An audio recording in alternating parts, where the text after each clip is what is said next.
Hello there, everyone. Nubkeks here. Welcome back to Nub Raids, and I've got a really fun show. If the game, okay, it loaded up good. I've got a really fun showcase video for you here today, guys, where we're going to be looking at a pretty interesting way to build Ramantu, building him to nuke pretty hard.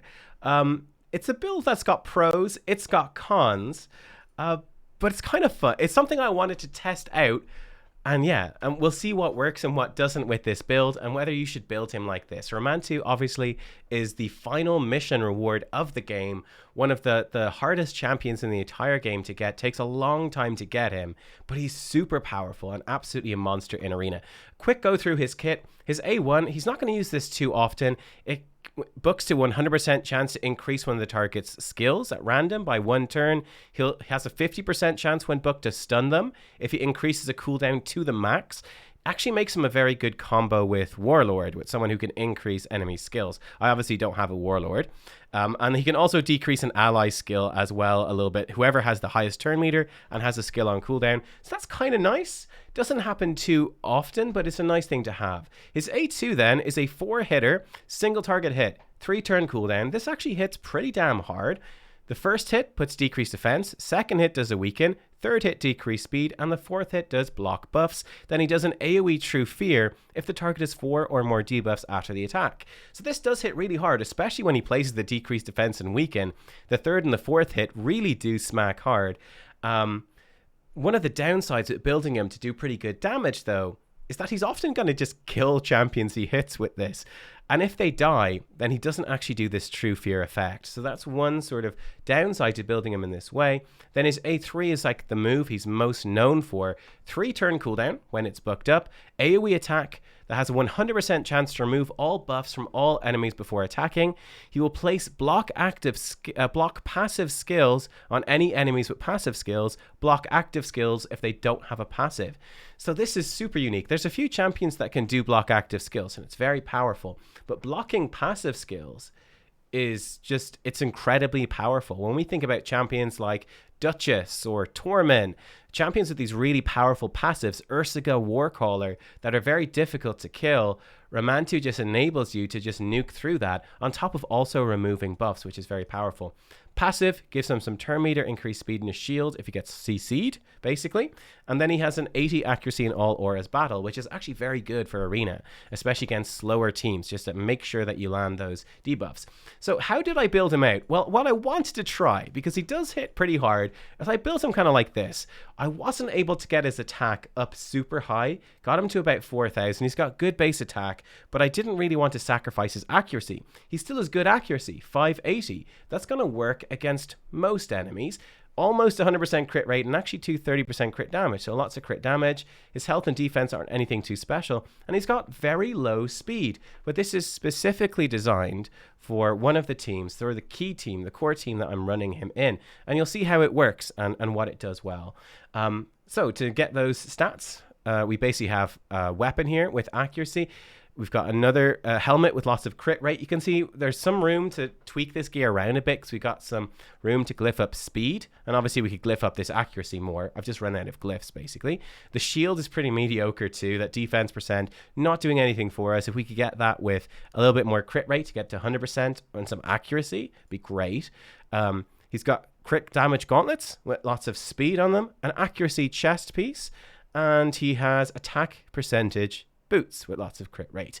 He's got an attack ring, could glyph that up some more. He's got crit damage necklace with 2 rolls in accuracy, and he has, of course, an accuracy banner. So that's what we have. And for the Masteries, this is how I went with the Masteries. I really wanted Eagle Eye to give him more accuracy because we really do want him to land those debuffs while still hitting hard. And because we're going for Eagle Eye, I didn't feel like the offense tree was really all that good. It's not really that useful, I don't think, unless you're grabbing, Helm Smasher or War Master or something like that. So I sent him down the right-hand side of the support tree, just more accuracy, making the debuffs more powerful, and then gave him some defense tree, but, a chance to counterattack, get some turn meter in case we don't go first. So let's see a couple of rounds in action, a couple of different team comps I have set up here, and we'll see how we go. I'm not set up to fight a Hegemon, so we'll skip that one. We could try this team here. This could be pretty cool. And this is sort of like the key sort of team that I'm building him in. I've got several sorts of teams. So the main one I've been trying is actually with Gaius. The issue with Gaius is that he's not booked, so he can miss some skills. So we're going to use Kymar here instead, but I think Gaius is the better option. You could also, for a budget option, use Cornelia. Basically we want an AoE sleep. You could also potentially use Yoshi the Drunkard. That could work as well to give you that increased accuracy for your Ramantu. That's definitely a good option, but the True Fear is not quite as reliable. But this is sort of the team that we're going to be using. So Arbiter, unfortunately, I'm not super fast on my Arbiter, so this can go wrong. I'm typically using this team in 3v3 to target tankier teams, though, and I'm typically using Gaius instead, so bear that in mind. We don't need too much speed. So if we get outsped, we're probably going to lose, but we'll try our best. 336 speed. The idea is that she goes first, increase attack, turn meter fill. Then we've got Kymar or Gaius, someone that sleeps, that's speed tuned after. In this case, Kymar puts the enemies to sleep and removes all buffs. Then check this out. Foley 172 speed, Ramantu 173. So the theory is they sleep through their turns, then Ramantu comes in, he nukes them and blocks their passives, and then Foley is able to finish them off and block revive, and at that point we're just so far ahead that we should win. With Gaius in there as well, when Gaius is fully booked up, we also have the bombs as another fallback strategy. So yeah, I think there's just some fun strategies that can happen here. Actually, for Ramantu, let's actually take out, I'll show you a full bomb team as well. That's really fun. Let's put Kymar into Ramantu as well and see how that one is going to work. I haven't fully mastered my guys yet either. So let's try this out. So if we get outsped, it's probably not going to work, but we shall see, shall we? We'll see. We'll find some teams. But yeah, let's go. Okay, he is faster. That is unfortunate. We might outspeed him anyway because his Trunda might not be speed tuned. Yeah, we're good. Ramantu comes in, blocks the passive skills, and boom, check that out. Oh, it's actually a swift parry Trunda. A little bit scary, actually. She luckily did not have any damage, so she probably should have killed me right there. We got a little bit lucky. Obviously, swift parry 50-50 to proc, and that's why her damage was lower. You know, if she was in Savage, she would have been dead. But the theory there worked reasonably well. He didn't have his Trunda speed tuned. Obviously, Duchess doesn't do any speed boost. Duchess not really adding anything to that team, and actually worked well for us. Ramantu disabled her passive, and we were able to one-shot them through it. Okay, that team is too easy. Here we go. This should be an interesting one. Very interesting. So this team, obviously, this is going to be a higher level play. Well, he's level 100 as well, but he's a spender. This is also going to be a tough one. That's the Platinum Avatar, and he's got Yumiko. We'd probably be outsped there. We'd probably lose. Let's try this, and let's try Ramantu here. You like it? Where we're actually going to go in, same team, but we're going to sacrifice the Arbiter Speed Aura for the Accuracy Aura. I am a bit worried his Sifi might outspeed us, but again, they're not speed tuned, so we should get away with it because we're running Kymar. If I was running Gaius, that would be a problem because Sifi's going to put out block debuffs, and then we'd fall apart. Okay, so we sleep them. Cool. We disable their passives, and then Foley comes in, nuke.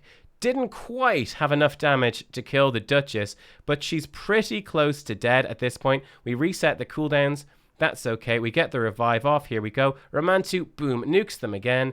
And yeah, then Foley should finish off this Mountain King. Nice thing about this as well is that, and look at that, you can see Ramantu, about 98k. Foley obviously did more damage, but Ramantu is setting him up to do that damage.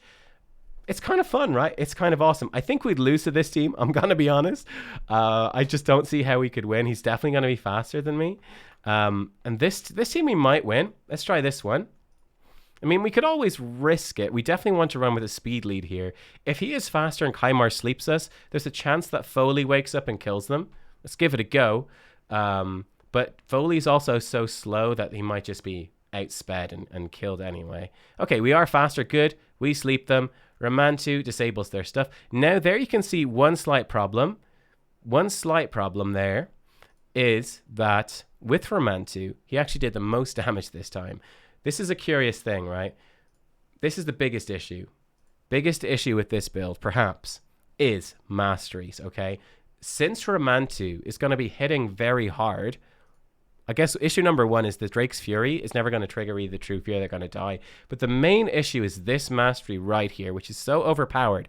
50% chance to remove a random debuff if they lose 25% of their max HP or more from a single enemy skill, right? So because Ramantu hits so hard, basically any champion that has Resurgence has a 50-50 chance to remove the block passive skills or the block active skills.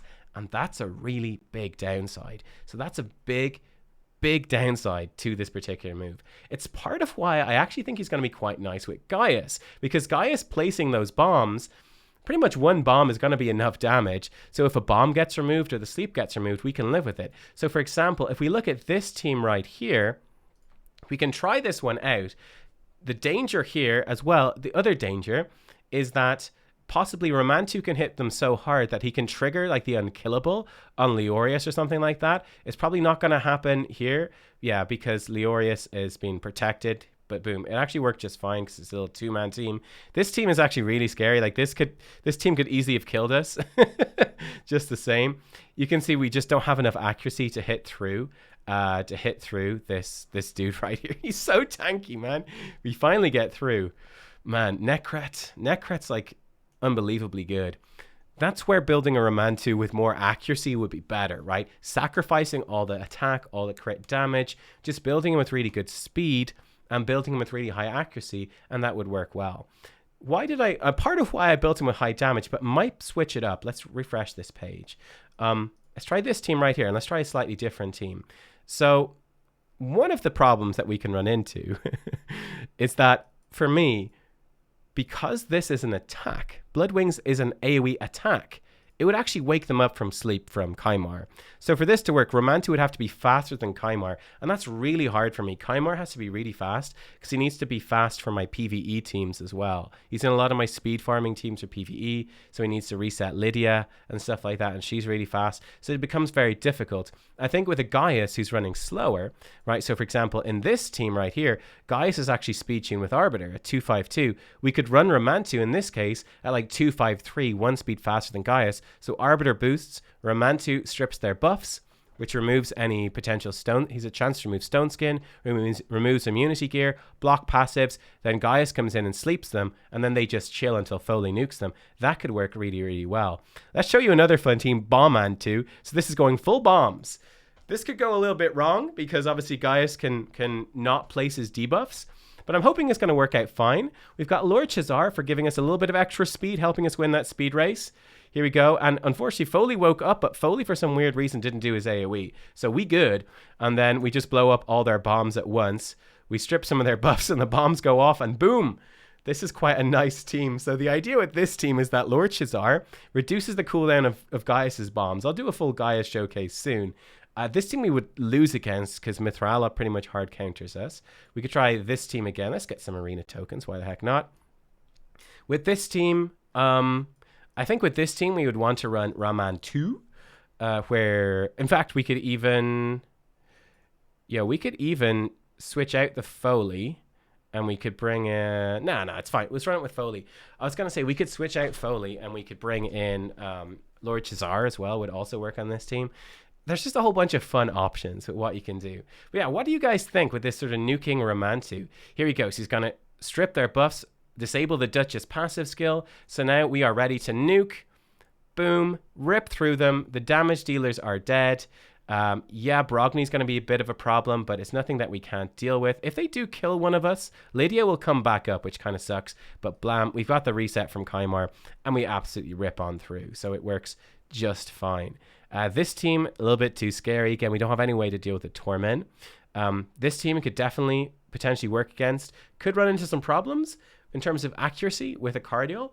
But yeah, Ramantu, I've just been loving this champion. He's so good. I'm going to try him as well. I'm going to switch up his build, and I will try him too in that more traditional build where we're not building him for damage, which might be a little bit smarter. But there we go. They sleep through their turns. You can see that his debuff got removed from some of those champions there because he hit them too hard and they're passive procced, but nonetheless, it's still plenty enough of a debuff to rip on through. Ooh, look at this team. That's a spicy team. We could try this one. This looks pretty spooky. So what would they do here? One other problem is that Ramantu's going to hit so hard he can trigger Roto's passive, but that's probably not going to be an issue because Roto should be protected here. Do we want... I think we outspeed them, so we don't really need the speed aura. You know what we could do? Would we have enough accuracy with Chazar? We might. It'd be kind of fun to go in with Chazar and Gaius, potentially bomb them. I don't know if we'd have enough accuracy. Will we try it? Let's try it out. Let's see if it will work. Might not work. we might not have enough accuracy to hit through them. We might need to switch it up. This is definitely risky, but it'll be really flashy. I want to see the bombs against Stone Skin. If he's a Stone Skin, yeah, he's got some champs in, he's got 2 in Stone Skin. Great. So here we go. We don't place the sleep, but we place some bombs. And there we go. We've got some more bombs out. That's nice. Obviously, we didn't crit. We blocked some of their skills. So Rotos, if they kill Gaius, they all going to blow up, which is going to be good. Let's see. We got to kill this guy. So he's blown up. That's nice. Whenever they kill Gaius, they all going to die. They just don't want to kill him right yet, though. Here we go. Revives. All right, awesome. I'm thinking the bombs should kill them through the Stone Skin. I guess we shall find out. Don't strip the... She stripped the Stone Skin. Oh my god. Arbiter stripped Stone Skin. So the bombs against Stone Skin didn't quite work right there. Boom. More bombs out. This is a long fight. We've got this neck. There he goes. Necret finally goes down. Lovely. At long last. This is the longest fight ever. Ridiculous. Okay, so this is kind of bad. They've got the block debuffs up now. I'm nervous at this point. Here we go. They blocked our stuff. We would need our Ramantu to get back in. This is where slow Mantu not doing us many favors. We need him to come in and actually strip this stuff. There we go. He actually hit hard enough to kill them. So that worked pretty well in the end, I suppose. Boom, boom. Gaius not doing much damage. But Shazar finished... No, it's going to be, I think, Ramantu that finishes them off. That was an interesting fight. That was a long one. The way that worked out. So, man, he did decent damage. Gaius did the most with his bombs. And that's, again, unbooked Gaius. And Shazar did some too. That was kind of funny. That was kind of hilarious. But yeah, there you go. Hopefully it was an interesting showcase of Ramantu and some of the things he could do. Like the other sort of option like, for how you would build him. And let me know which one you prefer. This has some interesting things going on. We could even leave him at this slow speed. You know, tuned in with a Gaius or a Kaimor or... what's the dwarf's name? Anyone who puts out that hard CC, we could leave him slow, but strip out the attack and the crit and crank his accuracy just up to like 700 or, you know, maybe 800 or something crazy. We could really pump everything into accuracy, just gear with as many accuracy substats as possible, just so he lands his debuffs. And then the Foley comes in and nukes. That could work as well. And the other way I would build him would be somewhat, I'll show you a sneak preview of Gaius. Would be somewhat like I built my Gaius. Now, Gaius, he doesn't have his eagle eye in here. So Gaius is going to come in, and he's going to be like 600. When he's glyphed up and he's got that mastery on, he's going to be something like 650 accuracy and high speed, like 250 speed. And Gaius actually has really high attack for his bombs. Again, we could ditch that attack on Ramantu and try to crank that accuracy up more to like 700-ish. Still with that high speed. And yeah, it could work really well. So a couple of different build ideas there, but that was a nuking Ramantu. Slow, but still successfully debuffing most of the time, but also hitting hard. It's a fun one. Let me know. And thanks for watching. I'll see you all next time. Bye-bye.